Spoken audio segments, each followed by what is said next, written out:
ഓം ശ്രീനാരായണ പരമഗുരവേ നമഃ. സുപ്രഭാതം. 1692 ദിവസമായ ഇന്ന് 2026 ജനുവരി മാസം 1 തീയതി വ്യാഴാഴ്ച, 1201 ആണ്ട് ധനുമാസം 17 തീയതി.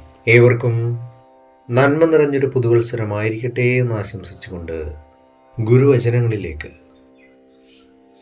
വിദ്യാഭ്യാസം, ശുചിത്വം, ഈശ്വരഭക്തി, സംഘടന, കൃഷി, കച്ചവടം, കൈത്തൊഴിൽ, ശാസ്ത്ര സാങ്കേതിക പരിശീലനം ഇവയാണ് ശിവഗിരി തീർത്ഥാടന ലക്ഷ്യങ്ങൾ. ശ്രീനാരായണ ഗുരുദേവൻ ശ്രീ നടരാജഗുരു എഴുതിയ ഗുരുവിരൽ എന്ന പുസ്തകത്തിൽ വിദൂര സാദൃശ്യങ്ങൾ എന്ന് വിവരിക്കുന്നതിൻ്റെ 55-ാം ഭാഗമാണ് ഇന്ന് അവതരിപ്പിക്കുന്നത്. ചരിത്രപരമായി നോക്കിയാൽ കുറഞ്ഞപക്ഷം 3 സഹസ്രാബ്ദ കാലമെങ്കിലും യോഗാത്മകമായ ജ്ഞാനവജസ്സാകുന്ന വ്യാളിയുടെ തല കൂടുതൽ കൂടുതൽ പടിഞ്ഞാറോട്ട് നീണ്ടുപോയിക്കൊണ്ടിരിക്കുന്നതായാണ് കാണാൻ കഴിയുന്നത്.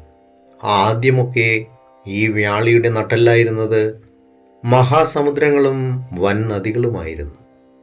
ഇന്നാകട്ടെ അത് വായുമണ്ഡലമാണ്. ഇപ്പോൾ ആ വ്യാളി തൻ്റെ തല ഒളിച്ചു വച്ചിരിക്കുന്നത് ആധുനികത കൊടികുത്തി വാഴുന്ന വൻ നഗരങ്ങളിലെ അമ്പരചുംബികളുടെ നിഴലിലാണെന്ന് പറയാം. ജ്ഞാനവജസ് രൂപപ്പെട്ടു വരുന്ന സുദീർഘമായ പ്രക്രിയയുടെ പൂർണ്ണമായ ചിത്രം കാണണമെങ്കിൽ നമ്മുടെ ഭാവനയെ എത്രമാത്രം പിന്നോട്ട് നീട്ടിക്കൊണ്ടു പോകേണ്ടി വരും.